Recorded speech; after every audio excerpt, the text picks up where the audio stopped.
The history of the tablets translated in the following pages is strange and beyond the belief of modern scientists.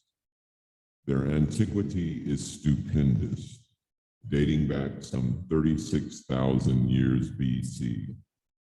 The writer is Thoth, an Atlantean Priest-King who founded a colony in ancient Egypt after the sinking of the mother country. He was the builder of the Great Pyramid of Giza, erroneously attributed to Cheops. In it, he incorporated his knowledge of the ancient wisdom and also securely secreted records and instruments of ancient Atlantis. For some 16,000 years, he ruled the ancient race of Egypt from approximately 52,000 BC to 36,000 BC. At that time, the ancient barbarous race among which he and his followers had settled had been raised to a high degree of civilization. Thoth was an immortal, that is, he had conquered death, passing only when he willed, and even then not through death. His vast wisdom made him ruler over the various Atlantean colonies, including the ones in South and Central America. When the time came for him to leave Egypt, he erected the Great Pyramid over the entrance to the Great Halls of Amenti, placed in it his records, and appointed guards for his secrets from among the highest of his people. In later times, the descendants of these guards became the pyramid priests, by which Thoth was deified as the god of wisdom. The recorder by those in the age of darkness, which followed his passing. In legend, the halls of Amenti became the underworld, the halls of the gods, where the soul passed after death for judgment. During later ages, the ego of Thoth passed into the bodies of men in the manner described in the tablets. As such, he incarnated 3 times, and his last being known as Hermes, the thrice-born.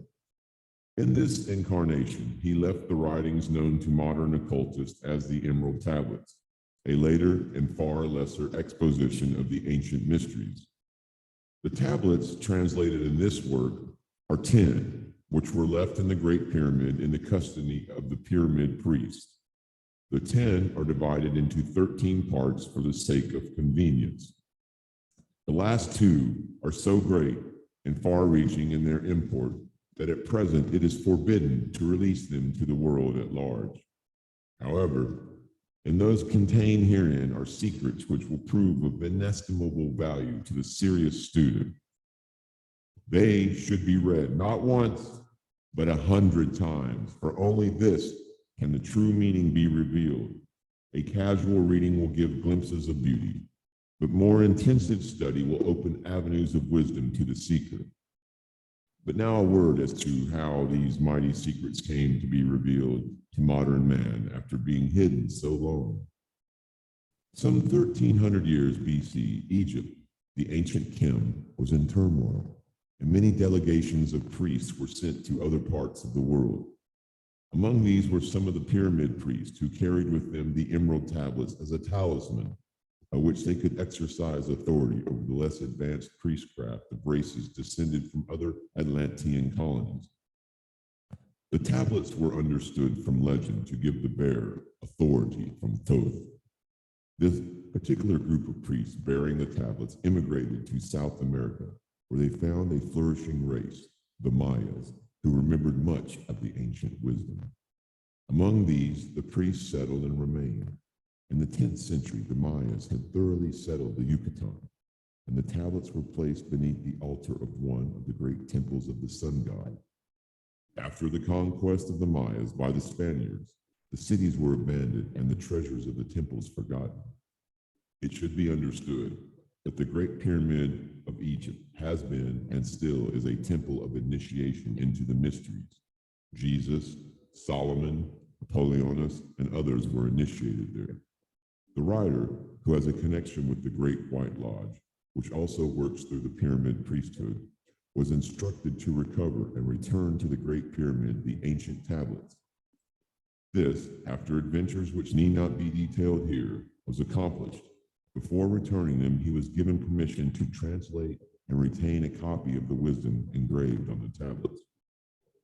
This was done in 1925, and only now has permission been given for part to be published. It is expected that many will scoff, yet the true student will read between the lines and gain wisdom. If the light is in you, the light which is engraved in these tablets will respond. Now, a word as to the material aspect of the tablets. They consist of 12 tablets of emerald green, formed from a substance created through alchemical transmutation. They are imperishable, resistant to all elements and substances. In effect, the atomic and cellular structure is fixed, no change ever taking place. In this respect, they violate the material law of ionization. Upon them are engraved characters in the ancient Atlantean language, characters which respond to attuned thought waves, releasing the associated mental vibration in the mind of the reader. The tablets are fastened together with hoops of golden-colored alloy suspended from a rod of the same material. So much for the material appearance. The wisdom contained therein is the foundation of the ancient mysteries. And for the one who reads with open eyes and mind, his wisdom shall be increased 100-fold. Read.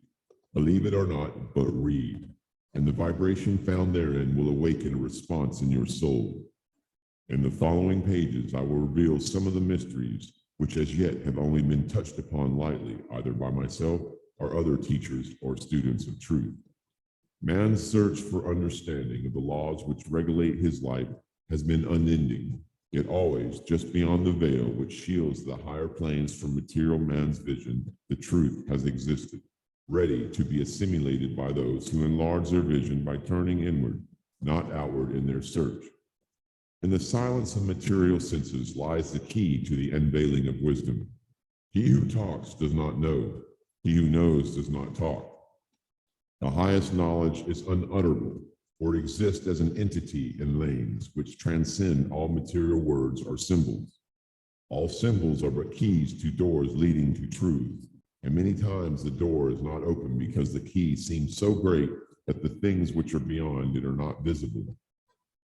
If we can understand that all keys, all material symbols or manifestations are but extensions of the great law and truth, we will begin to develop the vision which will enable us to penetrate beyond the veil.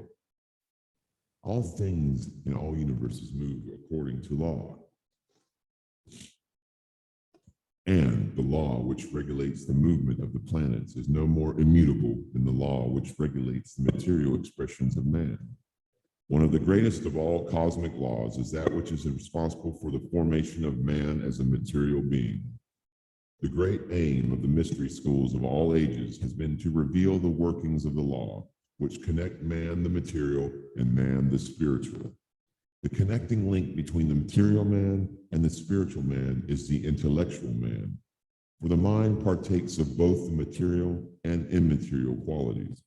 The aspirant for higher knowledge must develop the intellectual side of his nature, and so strengthen his will that is able to concentrate all powers of his being on and in the plane he desires. The great search for light, life, and love only begins on the material plane. Carried to its ultimate, its final goal is complete oneness with the universal consciousness. The foundation in the material is the first step. Then comes the higher goal of spiritual attainment. In the following pages, I will give the interpretation of the Emerald Tablet and their secret, hidden, and esoteric meanings. Concealed in the words of Thoth are many meanings that do not appear on the surface. Light of knowledge brought to bear upon the tablets will open many new fields for thought.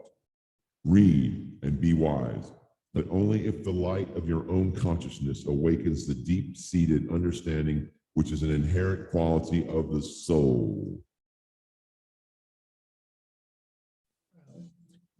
Namaste, Namaskaram.